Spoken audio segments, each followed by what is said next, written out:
Welcome back to the Dark Manor podcast. I'm Iris. I'm Hax. The fuck was that? My throat's sore, okay? That's what the cocaine's for.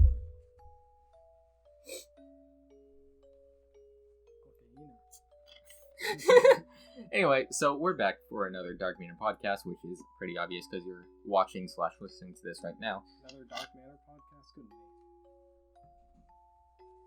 Good. Fucking hat. Anyway, so we do have somewhat of a theme, and by that I mean we went on the apocalyptic/dystopian in tab on creepypasta.com and came up. Just like normal, we found two things that sounded okay/funny, and we're gonna rate them. Yeah. So the first thing was, if you see this building, your timeline might be in danger, which I only picked because it sounds very similar to something we know. I've already revealed this in the fucking podcast, and plus its concept was put into the Doctor Who fan series when the Dark Manor crossed over with it. So no, I was joking. So the Dark Manor series, pretty much, for those who don't know, which is most of you. So pretty much, the Dark Manor series is an anthology series where every single thing in this sort of multiverse that doesn't belong on there or doesn't need to exist there gets whisked away into the Dark Manor. Where us, played by us. Really? Yes, really. You're not going to be played by Leonardo DiCaprio. DiCaprio? I did not mean... I meant to say his actual name, and then I messed up. Well, no matter what, it's still DiCaprio. We say stuff that involves, yeah. And this pretty much sounded somewhat similar to the timeline might be in danger if you see this building. So we said fuck it. Yeah. So, I'll be reading this one. The estimated time is 5 minutes. And obviously, you know us, we can bump that up to 10. Yeah. Maybe 15 if we try hard enough.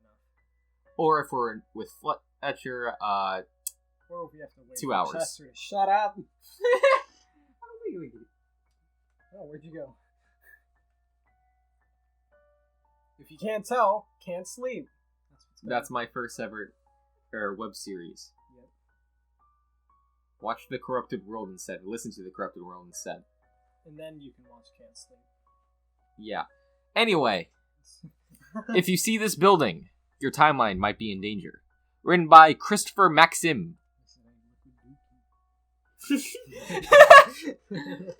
Anyway. I'm not even reading. There was once a small business in New England by the name of Grovewood & Co.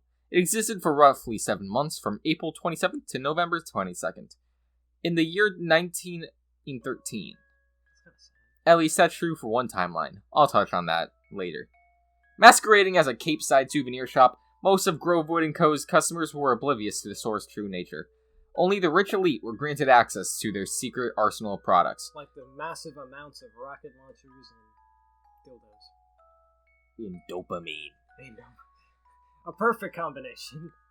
You see, during a brief period of time that they were operational, the company collected, tinkered with, branded, and sold various objects, each one of which had otherworldly properties, giving their own owner a unique power, supernatural in nature. How they acquired such artifacts, no one knows. Probably something to do with a little bit of methamphetamines and dimensional jumping. On November 22nd, 2013, in its original timeline, the building vanished without a trace. Not only from sight, but from the memory of everyone who had ever encountered it. Then how do you know this place exists? That's a good-ass question. Yeah. Unless they tell us, but I doubt that, if it's a horrible story. Like, it never existed in the first place. Yeah. It seems the building and its inhabitants fell victim to an object malfunction. More specifically, a temporal hiccup caused by a time travel... Sorry, the hiccup. I'm gonna give you a massive ass hickey.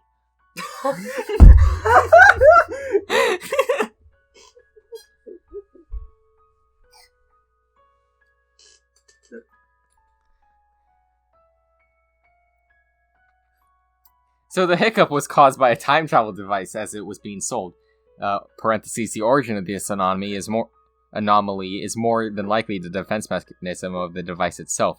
It would appear that some of these objects are sentient to some extent and can flee when they detect a nearby threat. That's all I'm at liberty to say about this particular event. Parentheses, period. So where did Grovewood and... I just realized, Grovewood? When was this released? 2020. Ha! I did it first, bitch!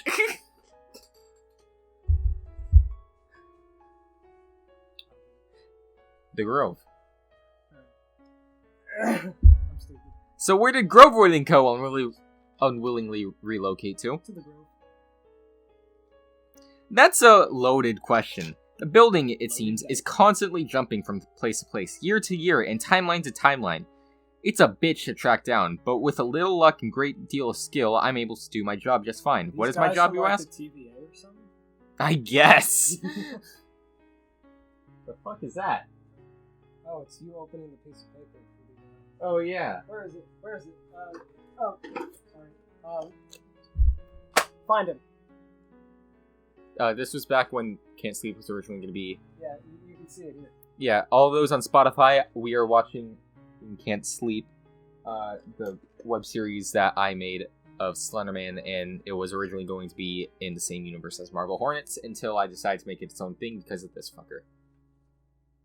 You were actually a contributing factor to that. Is that a good way or a bad way? In a good way.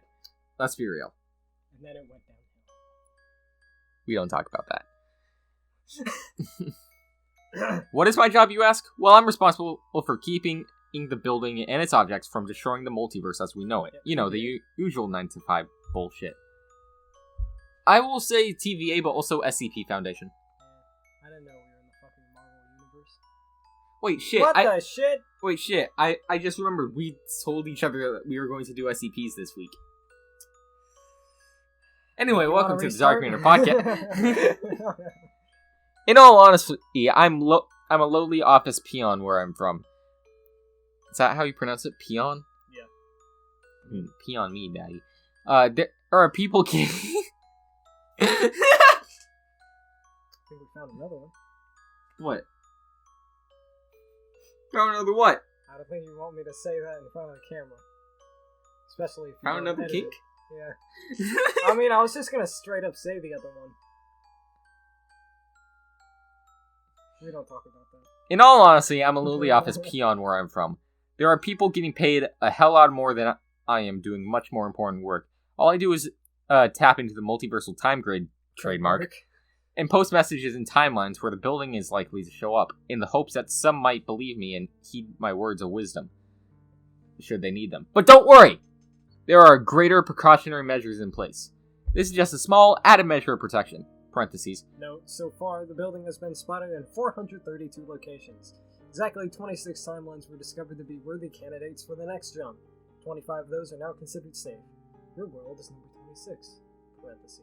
432. Huh? I don't know. That seems like a familiar number. 432. Yeah. I don't know. It does feel. Yeah. Without further ado, here is my warning. Parentheses. Yes, some of it has been copied and pasted. Parentheses, colon. Hello! Oh. I am here to warn you. Hello! Yeah, I'll say this directly to you. Hello! I am here to warn you. Your timeline has been deemed a likely landing zone for Grovewood & Co. Though we can't pinpoint the precise date or location of the impending dispatch, we can tell you what to look for and how to avoid total annihilation at the hands of an object. You interested? Advertisements. I'd rather die. Please, save me. Or no, kill me, I guess. The building will take place in another building in your town. Well, the building will take the place of another building in your town. You won't remember the previous building, and you'll remember Greenwood & Co. as if it was always there.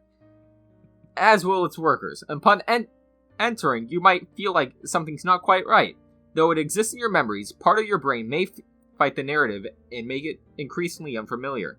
If you're lucky, you may even recall this post and some of its details. We can only hope. No, that's my line! If you're able to gather your wits and swim against the current of your fabricated memories, then congratulations! You are stronger-willed than most. But this is no time to celebrate. The sudden appearance of Grovewood & Co. deems your timeline vulnerable. More vulnerable than it has ever been I feel before. horrible right now.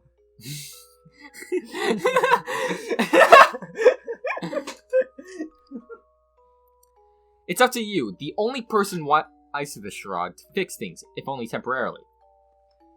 It's imperative that you relay this phrase verbatim to the shopkeeper. May you be so kind to direct me to your I got this. Might you be so kind as to direct me to your written wares? Thank you, Chester. We're just gonna keep going. Yeah. I'm in the market for a parable or two. Make sure to make it sound as awkward as possible to show that you have no idea what the fuck you're doing. This is a good ticket to the good stuff. Are we gonna get to the wall? Oh, we're getting to wall. We better get to the wall. This is a good ticket to the good stuff. The shopkeeper will bring you to a room housing nothing but a bookcase, parentheses, filled with books published by, quote, the Moirai Initiative, end quote, another entity we are working to locate, parentheses. Behind which is a set of stairs that leads to the building's second floor. Once upstairs, you will find many objects. A mirror that can trap souls. This text is in red. Oh. That's where it links back to! I'm not fucking... There's a link in the story. Holy shit! Read it. A picture frame that can show you still images of the afterlife. And then it links directly back to... Never use cheat codes on an Ouija board! Was that last week's episode? Christopher Maxim wrote it, right? Christopher Maxim? It's the same dude! It's the same person! It's the same motherfucker! Wait, maybe that's why I said... Maybe it's in that. And that's the possibly. We'll look at that later. Hold on. No. That was literally last week's episode! Yeah! Perfect! Good idea to pick this one. Now we need to find another one by Christopher Maxim and create the Maxim trilogy. But hey, good for you for creating your own universe. And even a crystal ball that gives anyone who touches it the power of clairvoyance. None of them are... What are clairvoyance? Clairvoyance? It's hard to, describe. It's simple in and of itself, but at the same time, it's hard to describe. Basically, I don't even know how to describe it. It's hard to describe. None of them are worth your attention, save for one. In the back left corner of the room, hanging next to some jewelry, you'll find a golden pocket watch. This is arguably the most powerful item in the shop. It's a Rolex. Though most of its powers remain dormant until the anomaly took place. Parentheses. I'm sorry. An object's power can change when used in conjunction with another object. I were a wealthy and parentheses. Man. Hey! If you didn't hear that, it was an object's power can change when used in conjunction with another object. This is the object you need to get to. Parentheses. Remember what I said about sentience. Some of the objects will cause trouble if they sense danger. Walk around the room a few times, act casual. When you finally do grab the pocket watch, show no signs of excitement or nervousness. End parentheses. Advertisements. Wait, I just found another connection. Grovewood & Co. That's probably the Grovewood & Co. That's probably the place the guy bought the Ouija board at. Well, I don't think it says it in the original. No, it says Hexworks. Hexworks. Okay, never mind then. Would have been fun. Would have been a cool connection. I mean, it's the same place, but why change the names? Unless they have different, shops. Yeah.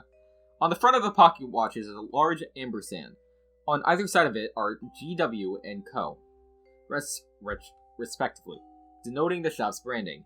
Clicking the button atop the watch will open its face and reveal to you a single dial and a circle of letters, A to Z. These letters are key to your world's survival.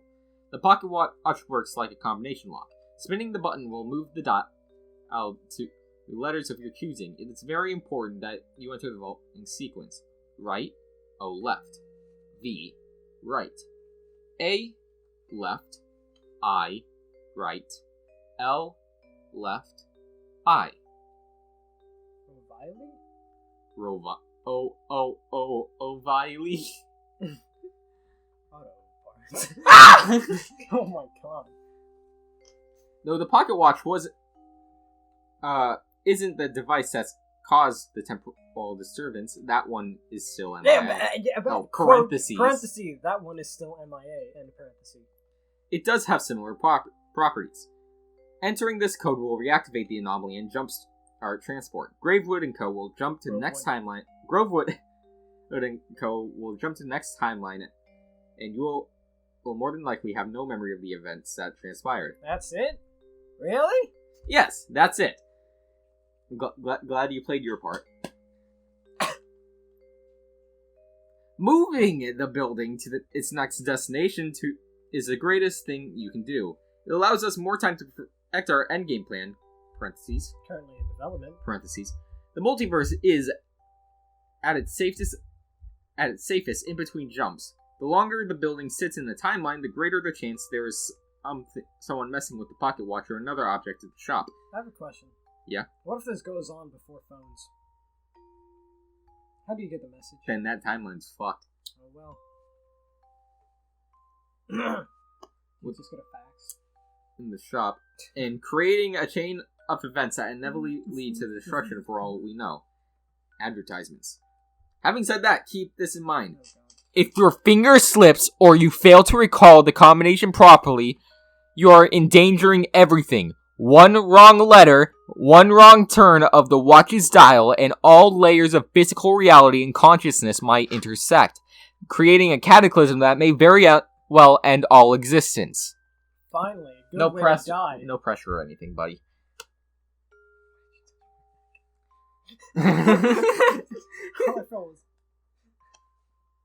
Sending you in is a danger in and of itself, but doing nothing is far worse. Until the problem can be resolved, this message is one of many small hopes that we have. With any luck, we will find a better solution. Until then, the safety of the multiverse is in your hands. Don't fuck it up. The author of the story wrote it for free. If you enjoyed it, please consider leaving him a tip. Any amount helps. Visit his donation page today. If you want to feature his story on your YouTube channel, don't forget to follow the author's narration instructions. Uh-oh! We didn't do that last time! What are the narration instructions? Ask permission. Too late. I must be credited as the author of the story. That's already done. We've Perfect. done on it and credited you for Ouija board. Yep. You must too late. But... You must provide a clickable link to my channel This guy has a whole fucking to my subreddit? official subreddit. You must provide my donation link for viewers to support me as an author, or think of it as a personal virtual tip jar. Here is the donation link. You cannot click on the link and then copy paste what's in it to the address bar. That creates a personal link that expires. You must either copy paste this exact link, or you can shorten it with a service like Bitly, but you must use this exact link to do it. For a larger monetized channel, I require payment. You can No. We got 300 subs on the channel we're putting this on. We're fine. We're not that big. You can message me on here or through this link to discuss specifics. No matter the size of your channel, if you narrated my stories and wish to thank me, even sending just $1 through my donation $1 through my donation link is very appreciated, but not required. That's all that's required. You're good to go. And please feel free to change story titles as you see fit. The following are things that are not required, but I would like to see nonetheless. Make a pinned comment on the video with any and all of my links. Go fuck yourself. Talk about me at the beginning and or end of the video and direct viewers to my links in the description. We're technically doing that right now. Well, it's not the beginning of their end, but fuck you anyways. Put text X on screen for the length of the narration, directing users to my links in the description. At that point, you should just take over our fucking channel, buddy. Like, what the fuck? What do you want from us? We'll put the links in. We're not gonna do it for the whole thing, because no offense, fuck you. You're never gonna see this. We already know you won't. For some reason, this gives me Sonic.exe creator vibes. It does. Well, we're cutting this one out. Welcome to the Dark Manor podcast. If we did that, what do we do about the last one? Oh well. We didn't know about this before. Yeah, we didn't know about this before. Yeah, because technically they didn't tell us about the first one. They didn't tell us on the first one, so that doesn't count. Parker, I know what we're gonna call this. The Dark Manor gets sued. That's good. But it's taken. So we should probably talk about the story itself and not about the creator. I kinda want to join. Why does this guy have so many? Wait, hold on. Is this all of his stories? That's all of his stories. I like the first one. It's so funny. Why are these so long, dude? I think I'm trapped in a sitcom. I think I heard about that one. I think I heard about I accidentally stumbled into a cult ritual. That happens all the fucking time. Whatever. Didn't you almost do that? My neighbor's dog has a zipper. We fucking thought about doing that one Oh last my week. god! No matter what. Last week we would have... He's coming back! He's always gonna be... Or was that 2 weeks ago? 2 weeks ago. Yeah, no, because it was both, because we looked over them. We looked it over both times. Yeah. This dude... Fuck Valentine's Day. That's literally one of them. Vanta Black. I bought a haunted piano on Craigslist. My wife, the fox spirit. There's something terribly wrong with my son. Are we really reading out most of this fucking stuff? Well, it's the least we can do, because we're not going to do...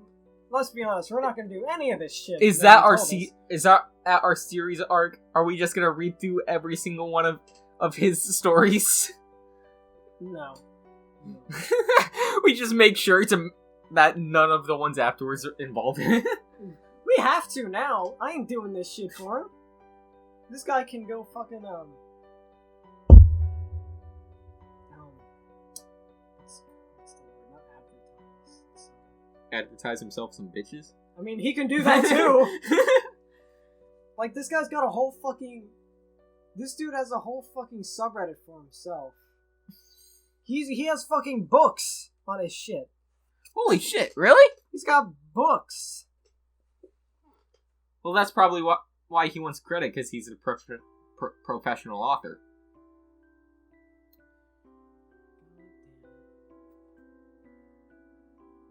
The first post was made a year ago, and so was the last... actually, no. Yeah, the last post was made also a year ago. Has this channel been dead? Has that subreddit been dead the entire time? There's apparently 2,477 members, but only 6 are online right now. So, I would say so, yeah. Huh. The official subreddit of No Sleep writer Christopher Maxim. This wasn't a no sleep thing. We found you on creepypasta.com. Does that mean it doesn't count? Also, if he's just a no sleep writer, does this mean... Because it said written by Christopher Maxim, but that doesn't mean... Well, no, because it's linked to his other stories and his subreddit. Who the fuck are you? Oh yeah, copyright statement. Unless explicitly stated, all stories published on creepypasta.com are the property of and under copyright to their respected authors and may not be narrated or performed under any circumstances. Uh-oh! Uh-oh! We'll see you in season 3. Season 3? I think we're just gonna be cancelled now. What do we do now? Do we read we are now set of stories? We are now an SCP podcast channel. I mean, hold on. Let's go to Plasticity. Does it say the same thing? Shit's on. Oh yeah, it does say that there too. Uh-oh. But I mean, like, Mr. Creepypasta doesn't do it. He probably does, and we just don't know it. Yeah, I don't listen to him or watch his shit, let's be honest. Well, we haven't been cancelled now. I mean, unless you want to just stop listening to Creepypasta. SCPs. Let's continue this, and then I'll ask permission on when editing. What if he says no? Do I come back tomorrow? No. Like, what the fuck? What, are we gonna post it anyways? Because then he's gonna know our channel name. He's gonna go and look. He's gonna see 2 of his stories and then... Maybe we just take our chances. We haven't even talked about the fucking pasta. We just started talking about legal troubles. Well, yeah, because that's the first thing we fucking saw. Okay, so the pasta itself. It was... Yeah, it was fine. It's more of, I do find the novelty of it linking back to the Ouija board. I do like fun. That, but like at the same time, it's totally different from that story. Plus, I still don't understand like how the fuck, because it's like what the fuck is going on outside? It's raining. Looks like it's hailing. Eat my dick. What was I gonna say? Oh yeah, it goes from it's like how are you gonna get this message? By the way, first off, like are you gonna random notification on your phone? And apparently you're supposed to read this entire story just for that one little part. Just so you can look out for your local, whatever the, Grovewood or whatever the fuck it's called, store. Grovewood & Co. Like, what if that never happens? Then you just read a random story that makes no sense. What's the point, you know? I thought it was alright. Hey, look. Hey, look, it's my debut and can't sleep. When you're played by my grandma. Hey, your grandma plays a good me. Anyway, so my initial reaction, other than the entire fucking, we realize we've been unconsensually posting these. Yeah. My initial reaction was that it's all right. I give it a 4 out of 10. Really? The best. I would give it a 6. I do. He's not gonna like us. I would be interested in seeing that entire fucking kind of shared universe thing start to develop more. I mean, it's a good thing. It's an interesting concept for creepypastas. At the same time, I'd rather not read the rest of this guy's stories. I mean, I bet he can. I bet the other stories are going to be pretty okay and intertwined in some way. But I don't want to Thank you. I'd rather not. No, thank you. Oh. We'll tune in next week when we accidentally read another one of his stories. Tune in next week, the day we get fucking sued. The cops just start going through the door. Also, I think we forgot to say, happy birthday to Mr. Joseph Delage. Oh, yeah. Not Joseph. Well, Alex Crayley. His character in Marble Hornets, yeah, Alex Crayley. By the time we're recording this, Monday, it's his birthday right now, as we record Monday, this, April Monday, 4th. Yep. That's when Alex Crayley, the person behind the main antagonist of Marble Hornets, it's his birthday. It's his birthday. Yeah. That's why we're watching Can't Sleep and not Marble Hornets. Well, we put Marble Hornets on the first one, so like... So we kind of got to. You gotta do something. Yeah. So yeah, 6 out of 10? 5. So combining them, that gives them a solid 5.5 out of 10. Yeah. Yep. So this next one is called Plasticity. No, it's written by a different dude. I'm glad. Who's it called? Because we should probably start crediting him. Eric Scott. Eric Scott. I mean, we credited the last guy, Mr. Liquid Dookie. Well, yeah, it's because you found his name funny. It's Liquid fucking Dookie. You think this guy's gonna, like, get big and say, oh yeah, my writer name? Liquid Dookie. No, that's Sir Liquid Dookie to you. I see. Mr. Dookie. Sir Liquid. So, Hax, you're reading this one? I am reading this one.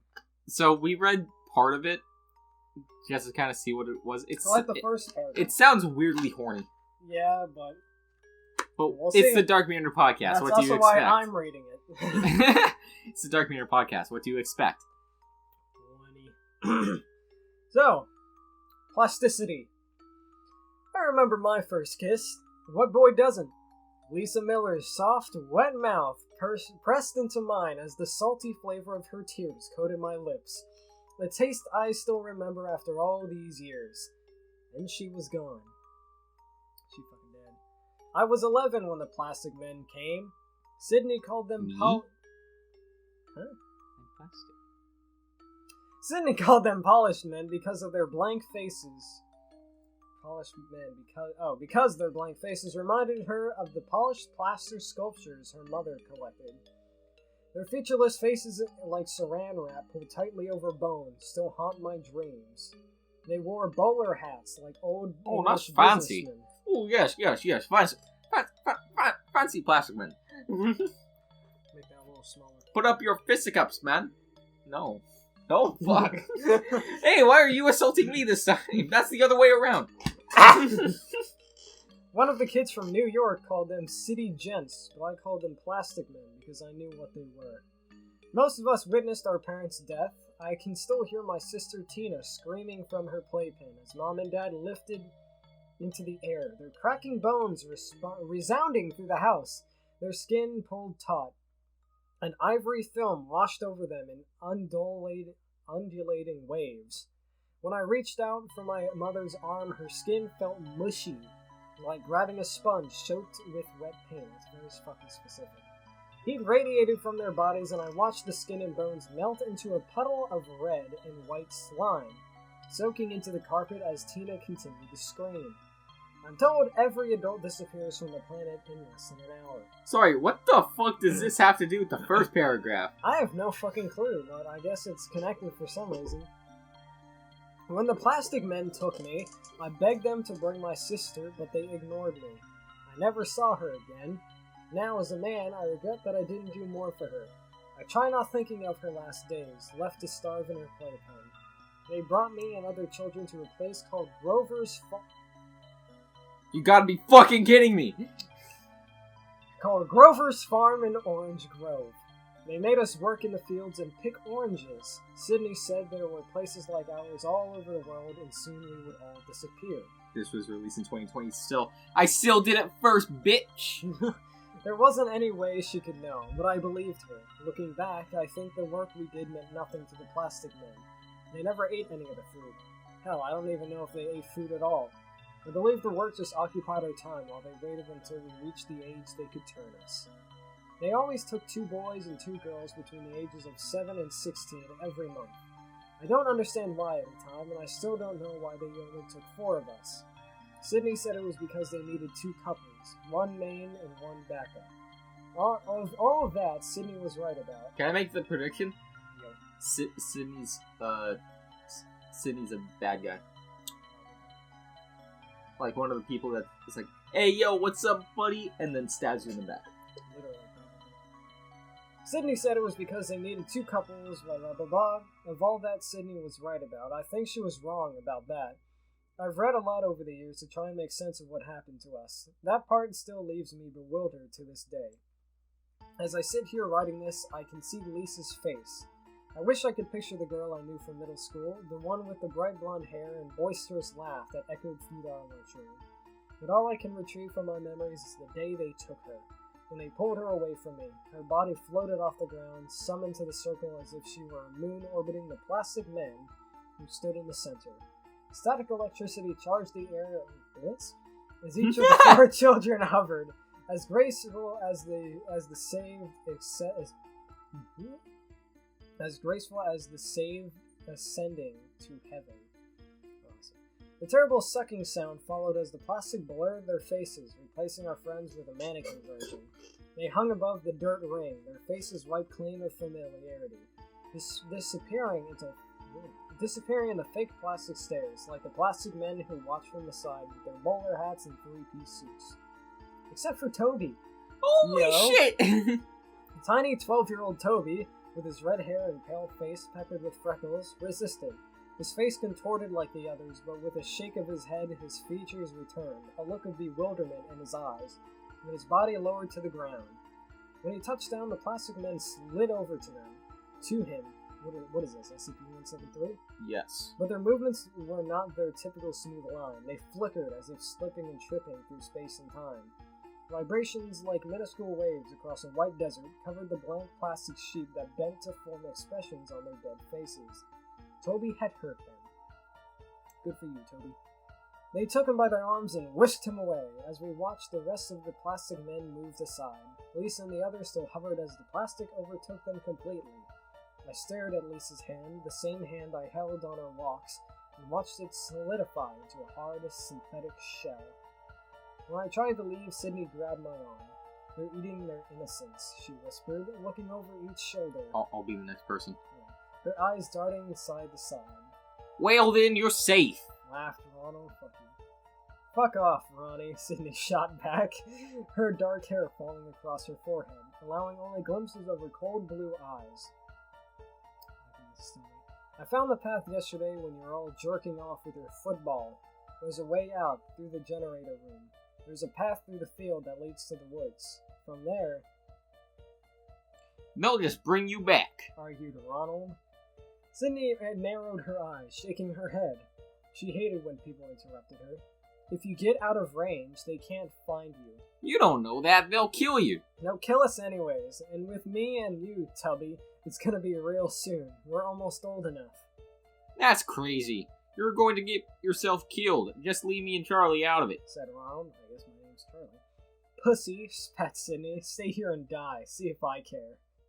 "I'll go," I said. As soon as the words came out, regret filled the core of me. It felt as if I had swallowed one of the oranges. "You're a fucking simp." Yep, probably. That's you. "Dude, she's nuts," said Ronald. "Don't let her bully you." "Let Charlie speak for himself," Sydney interrupted. Ronald opened his mouth to argue, but only chuckled as he walked away, shaking his head. Sydney fixed her hardened stare on me. "We should go tonight. No reason to wait." "Really, after our failed transformation?" I asked, hoping to delay my inevitable backing out. She nodded, excitement filling her voice. "Exactly, they'll be all wrapped up in why it happened. They'll let their guard down." My regret morphed into fear, and Sydney saw the apprehension on my face. She raised a finger and waved at me. What the fuck? "Don't you back out on me now. What happened today is perfect for us." How old are they? Like 11, I think. Well, fair, yeah. I mean, look at 11-year-old you. I think I was 13. Same difference. I turned away from her, my body wanting to flee. She grabbed my shoulder and spun me around, her thin, wiry hands gripping me hard, nails digging into the flesh. Working in the field as hard as she did had endowed her... I know, it's just a fucking thing. Had endowed her muscles I could only dream of at my age. Brushing the hair from her face, she put our foreheads together. "Today was nothing," she said. "They probably thought he was..." Thank you for that. Ahem. I could clear my throat. They probably thought he was older is all. He's the only redhead in this entire place. They probably just misjudged his age and thought he was ready for the change. I know I wanted to go with her, but I never thought I would have the courage. My fingers. I guess it was because she scared me a little. They had brought Sydney in with the last group, and she had been defiant from the start. They had a great deal of respect for her fervent passion. She approached everything she did with zeal, from simple chores to her plans of escape. She put all of her into everything she did. It burned inside her, and part of me wanted to be close to that heat. I wanted her to keep me safe. Since she was 2 years older than I was and smarter than most of us, I thought she could protect me. We thought we would never see Toby again, but that night they hurried us into one of the large farmhouses, the big green one in the center of the complex. Sydney said that is where they slept, but I never saw the plastic men go into any of the buildings. They seemed to vanish around corners or blend into cracks between the trees and tractors. They were all there that day, standing on the makeshift stage. Plastic men lined the back wall, the paint peeling randomly behind them. As I stared into the spots of rust and paint, my imagination created screaming faces in the random lines. Light poured from between these dousing their emotionless faces in shadows. All we could see was the outline of their bowler hats. A single rope drifted listlessly? Whatever. Next to one of them, a noose at the end. Oh no. As the others took their place in front, they turned their backs to us and tipped their hats to the stage. As they put them back on, Toby walked out. He stared blankly, as if he were drugged or uncaring of the crowd that had gathered. He walked to the noose and turned to face us. Dusty motes drifted in the artificial light as the plastic man tightened the noose around his thin neck. Are they going to kill him? Asked Ronald. I turned and looked at Sydney. Rage filled her eyes. I grasped her hand to quell my shaking. The plastic man who stood on the stage tilted his head slightly. Toby's body came off the ground, slowly at first, and then shot up into the rafters, stopping a foot below the ceiling. With a nod of his head, the plastic man turned away, and Toby fell to the gasps of the crowd. I can't read. I heard his neck snap, and he jolted back up before his lifeless body went limp, swaying in the silent room. The plastic men in the front clapped as if... God, I wish it was me. The one hung or watching? Yes. As if watching a nice shot on a par 5. Now as an adult, I understand that the first moment a child comprehends true evil is a terrible thing. But with us, it meant that the plastic men noticed you. After Toby, we couldn't pretend any longer. We all knew that one day before our 16th birthday, they would call to us. We would gather in a circle, and we would melt away, like our parents. For the first time, one of us resisted. He did not turn, but found relief in death. For us, you missed an entire portion of the story. I did? Yeah. Well, and we would become lost in the euphoria of the change. Well, it's not my fault this thing is shit. For us, that was a better alternative. The next night, Sydney came to my bunk and crawled into bed with me, kinky. I felt her tight body against mine like one large muscle enveloping me. Her breath smelled of onions and sweat. Ew, Shrek? You understand we have to go tonight, right? I always thought the sparkle in Sydney's eyes portrayed passion or some level of perseverance that urged me to want to follow. Looking into her eyes under the covers of my bunk, I understood that what I saw was lunacy. I think we should wait for a better time, I said. I could hear her teeth grinding. She wrapped her arms around me. I'm ready to live or die tonight. I'm done waiting. I'll scream and they'll come. They'll hang us both just like Toby. I started to cry. Why are you doing this to me? Shut up. You have the strength in you. You just don't know it yet. When you get older, you'll understand, but we have to leave so you can get older. Don't fuck this up. Whoa. That was a fucking...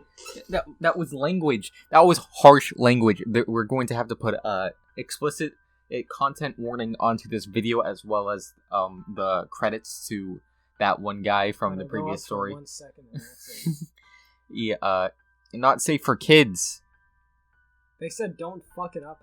Hey. Well, the rules are different. The rules have changed. There is a clear difference between right and wrong. Please, let's just stay. We should think about it. She wiped my tears away with her thumb and took my cheeks into her hands. She kissed me. My second kiss. If not for the circumstances, I would have been ecstatic. As she stared into my eyes, she told me all she knew. She told me our innocence saved us. We were children and did not understand the world. We had hope. We still believed in something that grown-ups could not anymore. Once adulthood took us, the world would become simple and stagnant. We would want what the adults wanted. College, a career, a house in the suburbs. All the things needed to complete our plastic dreams. Adults were just waiting for the plastic men to come and follow through on what they already felt. The world had died in a sea of plastic, and adults were ones responsible for conjuring the plastic men. When she finished, she kissed me again. I'll go, I said, and for the first time, Sydney smiled. Okay. Hold it right fucking there. So, they explained the fucking symbolism with the plastic men being in a fucking metaphor for, like, modern society and how everyone's imagination is fucking gone. But, Sydney, that's her name, right? Yeah. Sydney just fucking used his emotions against Ensign and fucking manipulated him into fucking... Here's the thing, why would she want to go? Why would she want him to go? Unless she didn't like him. I'm not saying what she did was right. Yeah, no, all I'm saying is she is definitely manipulate in terms of gaslight, gatekeep, girl boss, manslay, manipulate, and male wife. She's doing all of it. No, she just pure manipulate. Yeah. She's a bitch. We crept out of the bunkhouse and made our way to the small building that stood near the edge of the property. It housed a large generator that provided power to most of the buildings. The electrical lines were still intact, but the plastic men only allowed us to use the minimal power to operate the machinery. We used candles or kerosene lamps at night. Perfect way to start a fire. Plastic men hovered along the perimeter of the property. When they first brought us to the farm, many tried to escape. The ones who spoke of their thwarted getaway attempts only said that there wasn't a way out. As I gazed into the night, I imagined the plastic men floating in the dark, waiting to put their cold hands on me.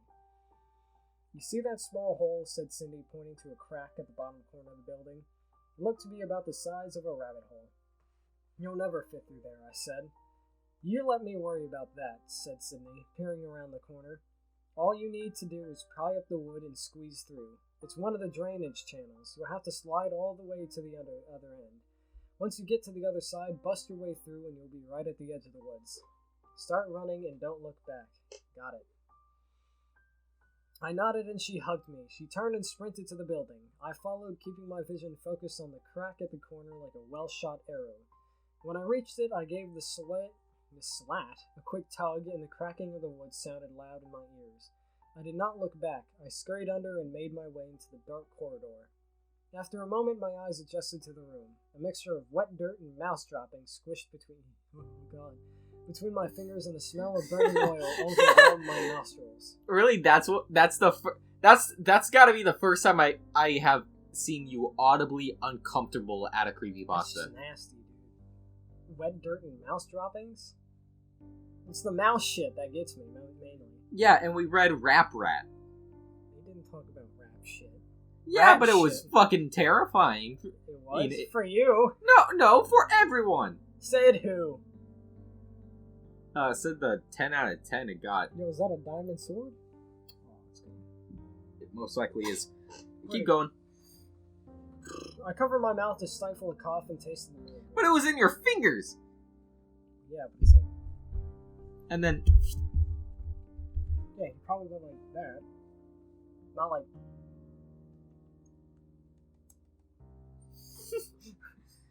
Covered my mouth to stifle a cough and tasted the muddy ground. I felt wet earth ooze across my arms and legs. I had crawled roughly halfway and I could see light beaming through the other side. My freedom awaited. Then I heard a muffled scream. I looked behind me to see if Sydney was close. Only a circular light from my entryway beamed back. I inched my head above the lip of the ditch. Plastic men hung in a circle, their artificial faces crunched into smiles. Sydney stood in the middle, blood dripping from the corner of her mouth. Her clothes were torn. Oh god. And she favored her right arm? What? I don't know. That's what it says. Her clothes were torn and she favored her right arm. One of the plastic men reached down and slapped her across the mouth, and she fell. When she lifted up, I saw the bone sticking, oh god, out of her arm. Body horror! Yum. I like body horror. I like math. She turned and saw me. There were many things I want to forget about that night, but I don't want to forget the way Sydney's eyes lit up when she saw me and the smile that appeared at the corners of her mouth. It was the happiest I'd ever seen her. Bouncing to her feet, she charged the one who had hit her. He flipped his arms, sending her flying into the wall. Dust puffed as she landed and coughed blood into the filthy floor. What is this, like a superhero movie? Yeah. Before she could lift up again, they were on her, kicking and stomping. Blood spurted from her mouth. No, now it's just an anime. She wailed and cried as they came down, like a pack of wild dogs, clawing at her skin. They ripped the rest of her clothes. I don't want to remember that part. They ripped her clothes from the rest of her skinny frame and dug their plastic nails into her flesh, beating her long after her body had stopped moving as if they were kicking a bag of sand. Okay, I thought it was going to get weird. I felt sick and dizzy, but I turned... Yeah, I thought that as well. I felt sick and dizzy, but I turned to the light ahead of me and pushed forward. When I broke through the other side, I didn't look back, just like Sydney had told me. My legs wobbled, but I bolted for the woods. Old tractors filled the field, and I darted between them, lungs burning, eyes on the tree line. I looked so close, but never seemed to get closer. I waited for those plastic fingers that had torn apart Sydney to grasp my shoulder, pull me down, and beat me as they had beaten her. I'm not sure how long I ran. I didn't stop until I collapsed from fatigue, passing out behind an old trailer. When I regained consciousness, I thought about going back to my home. It was a brief thought. If I knew I went back, all I would find would be dried up puddles of my parents and the bones of my sister. I had enough horrific images to last me a lifetime. I didn't need one more. The trailer looked empty, so I went in and found some cans of soup. Good soup. I gobbled down the cold liquid and vegetables, my stomach roiling after each swallow, but I held it down. After grabbing a few bottles of water and some chips, I walked through the woods until I found a road in the distance. I recognized the Bank of America building, its stone facade stretching into the sky. Not sponsored. Not sponsored. Looking more like a cathedral.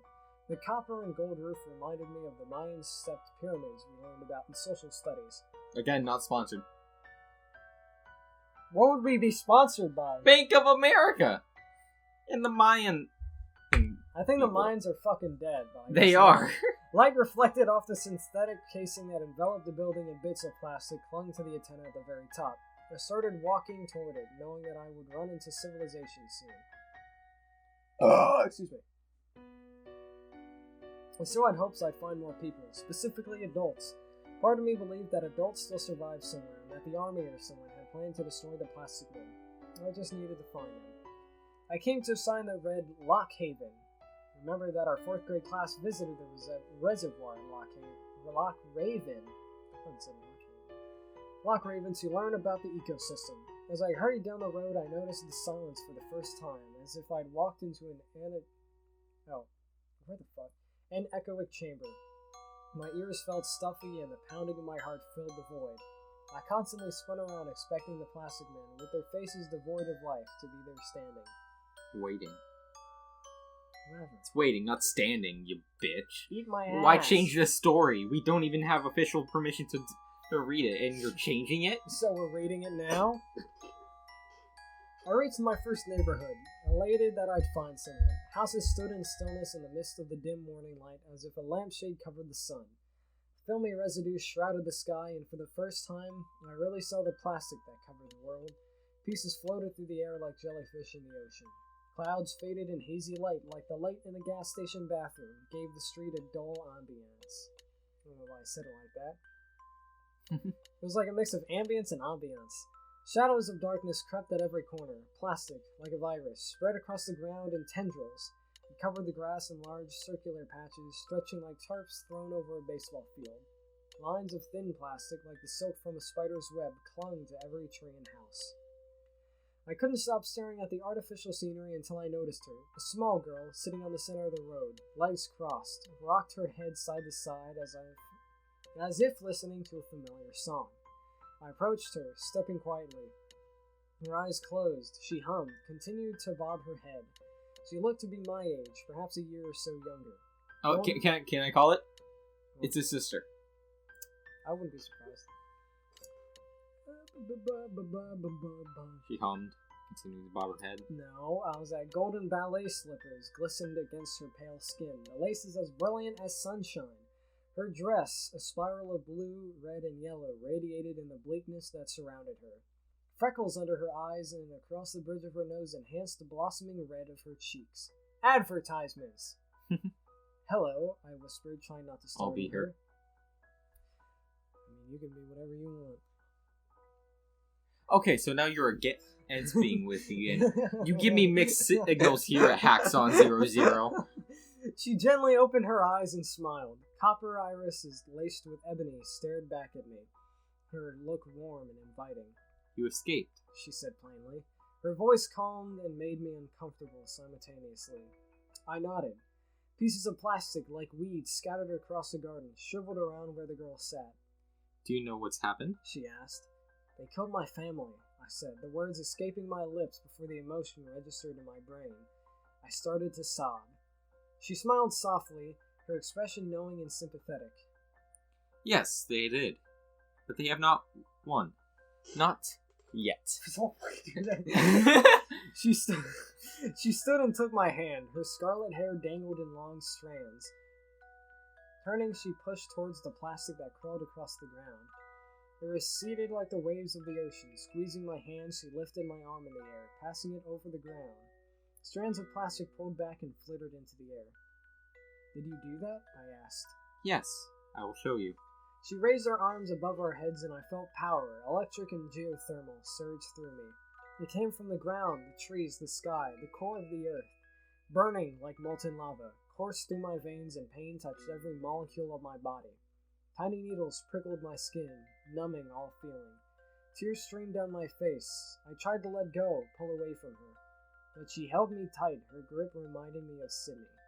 The pain will pass, She said in an even tone. Sydney was your friend? I looked at her, pale skin sprinkled with tiny freckles. The pain subsided a little. Yes, she was my friend, at the farm. We tried to escape together, the plastic men. She pulled me closer. Do you feel her? Images filled my mind and the girl faded from my vision. I closed my eyes, trying to slow the vertigo. Don't fight it. The girl's voice seemed far away, her light breath touching my neck, comforting, calming my nerves, and allowing my senses to take in all that flooded my mind. Do you feel Sydney? Her words released Sydney into my conscious mind. Fever touched my skin as phrases and numbers spiraled around me. Ran through the chaos, she was there. Sydney. As if she were under the covers again, her intense stare boring into me. Adults conjured the plastic men, She said. The plastic grew inside them, but I was wrong. It doesn't have to happen to us. We can change the world. The plastic doesn't have to be our story. When we reach puberty, the plastic men convert us. Girls are taken younger because they become mothers. The plastic men do not want more of us.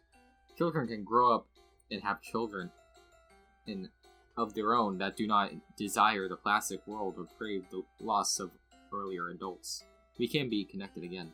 Sydney faded into the air and she smiled. The same smile that she flashed before the plastic men took me from her. When she disappeared from my vision, I realized the girl had released her grip and returned to her cross-legged position on the road. Her red hair glowed in the light as the sun dipped below the horizon, the shadows stretching over us. It's night already? I asked. Muscles in my legs twitched and aches ran through my bones. Altercation takes much from both of us. We need to rest now. Reflect. She patted the ground and I collapsed next to her. What's your name? I asked. I'm Maya. We can find the others now. Before I could ask who the others were, dizziness overtook me and my vision blurred. When I closed my eyes, a large room appeared with a long wooden table, like the one in our elementary school library. Large bound volumes, suspended one on top of the other, lined the back walls. Light covered from an unseen source above. A map of the world lay on the table. Butterflies, small and large, colorful and plain, flittered from all directions. They landed on the map, their wings drawing still. There were thousands across the earth. Feel better? Asked Maya. She appeared at my side wearing a bright yellow dress, red and blue flowers opening and closing on the fabric. Okay, can I just say, we need to stop picking ones that are actually We need to start picking ones that are only like 5 minutes long. Huh? I said we need to start picking ones that say they're only 5 minutes long. Well, this says 15 minutes. Thank you, Chester! Yeah, we figured that out. I don't think he's happy. The thing I'm saying is, we need to stop picking ones that are too good to joke about. Because, like, this is just us reading. Yeah, I do not know how to joke about this or make things of. Drugs. They're on drugs right now. Oh, hello. Is this a dream, I asked, as my body glided to the table. Tiny white and blue lines, like veins, connected to the butterflies on the map. No, this is now. God damn it. What? Are you eating? Yeah, we were just in the middle of recording something. Okay. Okay. Okay, bye. But I wonder what was going on. Taking a break. I'm most likely not gonna cut that out. You ever? No. Exactly. Let's finish. Excuse me. We have quite a bit to go still.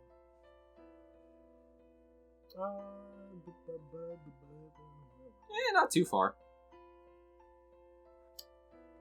But what if the plastic men come while we're in here? They'll take us. They'll turn us. She smiled again and touched my cheek. Oh, She smiled again and touched my cheek. Hold on. She smiled again and touched my cheek. She smiled again. They can't touch us. We're connected to the earth in a way that they do not even understand. Advertisements. As she spoke, her fiery hair twisted, changing color like an octopus in a coral reef. Yellow, green, orange, magenta. Cerulean came and went in patterns. Her hair morphed around her face. Are you doing that, or am I asked. We both are. I don't understand. She waved her arm across the map. We came from stars. Even the plastic men know this. We are all Earth. We are all universe. My friends? Her smile dropped. You will learn fast, I think. We have much to do. Please sit. I sat, feeling all the vibrations and sensations from the others in my mind, in my essence. Children who, like me, had escaped the plastic men and connected to one another in a way lost to humanity. We are stars. Maya repeated. The universe is linked, and we are her children. In the beginning, we lost touch with ourselves. We ignored the warnings. We only thought of the present and the self. Satisfaction became our driving force, and with it, we accomplished much, but at great cost. The room grew dark and the butterflies glowed, illuminating the map in subdued light. Adulthood came quicker. Maya continued. Plastic engulfed us completely, and we went willingly. We wanted nothing more than to believe in our plastic life. We hid in the false. It pleased us. But it killed us, I said softly. Maya beamed with pride. Yes, you do learn quickly.